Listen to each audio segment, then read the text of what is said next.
나의 완벽한 비서, 아니 나의 완벽한 후계자에 집착하는 아버지가 있습니다.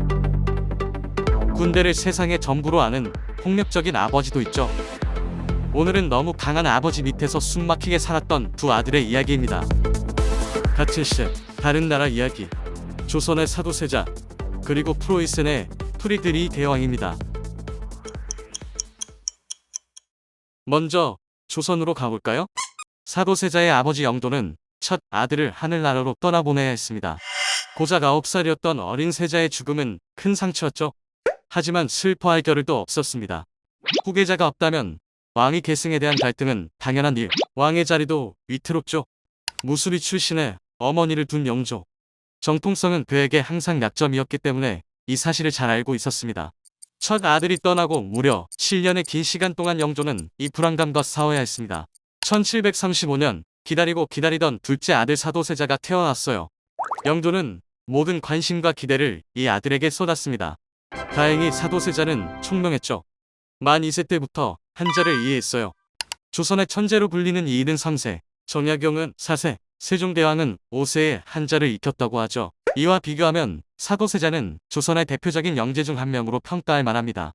그는 왕이라는 글자를 보고 영조를 가리켰고 세자라는 글자는 자신을 가리켰습니다.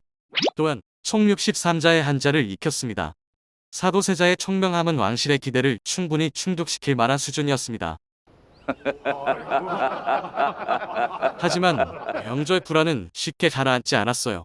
영조가 세자를 늦게 본 것도 조급증에 한몫했죠. 이전 임금들의 평균 사망 나이는 47세. 영조는 세자를 보았을 때 이미 42세였습니다. 곧 죽어도 이상할 게 없는 나이였던 것이죠. 조급해진 영조는 사도세자의 활동을 매일매일 기록하라고 지시했습니다. 그 내용은 어떤 책을 읽었고 어느 부분을 공부했는지, 공부를 가르쳐준 선생님은 누구였는지, 공부를 하지 않는 날 있다면 그 이유는 무엇인지, 아버지와 직접 만나 보고를 했는지, 나라의 공식적인 일을 했는지, 신하들과 만나서 나에게 모였는지 등등. 이걸 매일매일. 와, 진짜 숨 막히네요. 전 세자 시켜줘도 못할 것 같습니다. 아무튼 영조는 세자가 하루도 게으름을 피우지 않도록 철저히 감시했습니다. 그리고 기대에 부응하지 못하면 너는 궁에서 태어나 안락하게 자랐으니 임금 노릇하기가 어려운 줄을 어찌 알겠느냐며 아들을 질책했죠. 심지어 날씨가 흐린 것을 보고 영조는 세자가 덕이 없어서 그렇다며 꾸짖었다고 합니다. 그 뒤로 세자는 날씨마저 걱정해야 했다고 전해집니다. 더 심각한 것은 영조가 신하들이 보는 앞에서도 서슴없이 세자를 질책했다는 점입니다. 전하, 너무 조급히 생각하지 마시옵소서. 지금 이 아이 시커먼 낯빛을 보면서도 그런 말이 나와. 이는 세자의 권위를 무너뜨렸고 왕위 계승자로서의 입지를 약화시켰습니다. 부자 간의 갈등은 점점 심화되고 있었습니다. 이제 시선을 돌려 같은 시대 프로이센 왕국으로 가봅시다. 대한민국이 있기 전에 조선이 있었던 것처럼 지금의 독일이 있기 전 프로이센이라는 나라가 있었습니다. 참고로 프로이센의 대표 문화유산으로 상수시궁전을 꼽을 수 있는데 눈물의 여왕이라는 드라마에서 등장했죠. 이 상수시궁전은 프리드리히 대왕이 세웠습니다. 그리고 프로이센 왕국을 강대국으로 만든 사람도 프리드리히 대왕입니다. 이 대왕이란 칭호가 얼마나 특별한지 우리나라의 예를 들어볼까요? 우리 역사에서 대왕으로 불린 분은 세 분뿐입니다. 만주를 정복한 광개토대왕, 삼국을 통일한 문무대왕, 그리고 우리가 가장 존경하는 세종대왕이죠. 프리드리히 대왕은 독일인들이 가장 존경하는 군주입니다. 아직도 독일인들은 그의 무덤에 존경의 의미로 몇 달의 감자를 놓고 가곤 합니다. 뜬금없이 웬 감자냐고요? 프리드리히 대왕의 별명은 감자대왕입니다. 그는 식량 부족 문제를 해결하기 위해 감자를 적극 보급했습니다. 당시 감자는 돼지의 먹이나 가난한 농민의 식량 정도로 천대받고 있었는데요. 그렇다면 프리드리히 대왕은 어떻게 사람들에게 감자를 먹이도록 했을까요? 그는 왕실 근위병들에게 감자밭을 지키도록 했는데 이는 사람들의 심리를 이용한 영리한 전략이었습니다. 돼지에게나 주던 감자를 왕실에서 지키고 있으니 감자를 귀하게 여기기 시작했죠. 사람들은 몰래 감자를 훔쳐 심기 시작했고 덕분에 감자는 프로이센 전역에 퍼졌습니다. 오늘날 독일에서 감자 요리가 발달한 것도 그의 정책 덕분이라는 평가를 받습니다. 감자대왕의 주요 업적은 뒷부분에서 다시 다루겠습니다. 1712년 프리드리히는 프로이센의 왕자로 태어납니다. 어린 시절 꽃 같은 건 싫고 묵치고 놀겠다고 해서 아버지인 프리드리히 비렐름 1세를 흐뭇하게 했던 활달한 아이였습니다. 이름이 조금 길죠? 앞으로는 푸비릴세라고 부르도록 할게요. 푸비릴세는 정말 독특한 왕이었습니다. 그는 오직 한 가지 목표에만 미친 듯이 집중했거든요. 바로 강한 나라 만들기였죠. 당시 프로이센 왕국은 정말 힘든 상황이었어요. 나라가 생긴 지 겨우 11년밖에 안 된 어린 나라였고 돈은 바닥나가고 있었으며 군대는 말이 아니었죠. 그래서 푸비리스는 일단 살아남아야 한다는 생각으로 군사력 강화에 올인했습니다. 군대 규모를 2배로 늘리고 병사들을 너무나 아껴서 내 새끼들이라고 부를 정도였어요. 그래서 사람들은 그를 군사왕이라고 불렀답니다. 그런 아버지에게 어른 프리드리히에 북치고 놀겠다는 말은 천군만마를 얻은 것처럼 기쁜 일이었겠죠? 그런데 말입니다. 아버지의 마음을 사로잡았던 그 귀여운 왕자의 이야기가 여기서 크게 반전됩니다. 아들과 아버지는 정반대의 사람이었기 때문입니다. 프리드리히는 예술과 철학을 사랑하는 섬세한 영혼의 소유자였어요. 프랑스 문학에 빠져들고 플루트를 연주하며 바흐나 비발디 같은 음악가들의 곡을 즐겨 들었죠. 하지만 군사와 규율만을 중시하는 아버지에겐 이런 아들의 모습이 눈에 가시였습니다. 어느 날 프리드리히가 프랑스어로 글을 쓰는 모습을 본 아버지는 폭발해버렸습니다. 아들의 뺨을 때리고 발로 차고 머리를 벽에 밀어붙이면서 넌 도대체 누구의 아들이냐? 라고 고함을 질렀죠. 이런 폭력은 일상이 되어버렸습니다. 공식 행사장에서도 자세가 바르지 않다며 구타했습니다. 군사 훈련을 게을리했다며 발길질을 하는 일도 다반사였어요. 신하들조차 놀랄 정도로 가혹했죠. 이건 더 이상 교육이 아닌 군인의 가혹행위나 다름없었습니다. 이런 시간이 쌓이면서 프리드리히는 점점 더 위축되어 갔습니다. 프리드리히와 사도세자, 참 비슷한 어린 시절을 보냈네요. 이제 다시 사도세자의 이야기로 돌아가 볼까요? 사도세자가 혼인을 하고 나서도 영조의 질책은 멈추지 않았습니다. 조용히 지켜볼 수만 없었던 사도세자의 아내 해경궁 홍씨가 용기를 내어 나섰죠. 세자가 너무 큰 압박을 받고 있습니다. 조금만 너그럽게 대해 주십시오. 하지만 돌아온 건 내가 세자를 제대로 보살피지 못했기 때문이다라는 영조의 매정한 한마디뿐이었습니다. 아들의 모습을 가슴 아프게 지켜보던 사도세자의 어머니 영빈이 씨도 수차례 영조에게 호소했지만 돌아온 건 질책뿐이었습니다. 오히려 영조는 아들을 애지중지 키운 어머니에게 책임을 돌렸죠. 그리고 여전히 사도세자를 몰아세웠습니다. 끝없는 압박에 결국 사도세자의 정신은 서서히 무너져갔습니다. 어느 날에는 분노를 주체하지 못한 채 칼을 들고 궁궐을 헤매며 하인들을 위협하는 일까지 벌어졌죠. 사도세자의 상태는 급격히 악화되어 신하와 하인들을 이유 없이 폭행하거나 심지어 살해했다는 기록까지 남아 있습니다. 분노 조절이 힘들어졌을 뿐만 아니라 극심한 조울증 증세도 보였죠.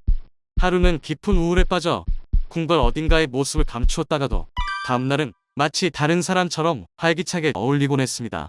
예측할 수 없는 세자의 모습에 사람들은 공포에 떨었고 일부는 영조에게 세자의 위험성을 고하게 이뤘죠. 이런 상황에서도 영조는 끝내 아들을 이해하려 하지 않았습니다. 그는 세자를 병든 자가 아닌 불량한 자로만 보았죠. 영조에게는 왕실의 존엄성과 정치적 안정이 가장 중요했기에 날이 갈수록 불안정해지는 세자는 그저 골칫거리일 뿐이었습니다. 영혼이 무너져버린 사도세자에게 탈출구는 보이지 않았습니다. 그렇다면 프리드리히는 어땠을까요? 18살이 된 프리드리히에게 1730년은 끔찍한 해였습니다. 견딜 수 없는 아버지의 폭력에서 벗어나고자 그는 친구이자 연인인 카테와 함께 프로이센을 탈출하기로 했죠. 이들은 영국으로의 도주를 계획했습니다. 두 사람은 프로이센 군대의 순찰 경로와 시간을 면밀히 조사했고 위장을 위한 평민 복장도 준비했습니다. 하지만 이 계획은 실패하고 말았습니다. 체포된 두 사람은 곧바로 푸비리스 앞으로 끌려갔습니다. 경로한 아버지는 가장 잔인한 선택을 했죠. 카테에게 사형을 선고한 것입니다. 더 끔찍한 것은 프리드리히에게 친구의 처형 장면을 직접 보게 했다는 점이에요. 아들의 마음에 공포를 심어주려 한 것이었죠. 창살 너머로 친구가 형장의 이슬로 사라지는 모습을 지켜봐야 했던 그날 이후 프리드리히는 극심한 우울증에 시달렸습니다. 그는 감옥에 갇혔고 좁은 감방에서 하루에 한 끼의 식사만 허락받았으며 책도 음악도 모두 금지됐죠. 이 끔찍한 기억은 그의 영혼에 깊은 상처를 남겼습니다. 카테의 이름을 들을 때마다 극심한 불안 발작을 일으켰다고 합니다.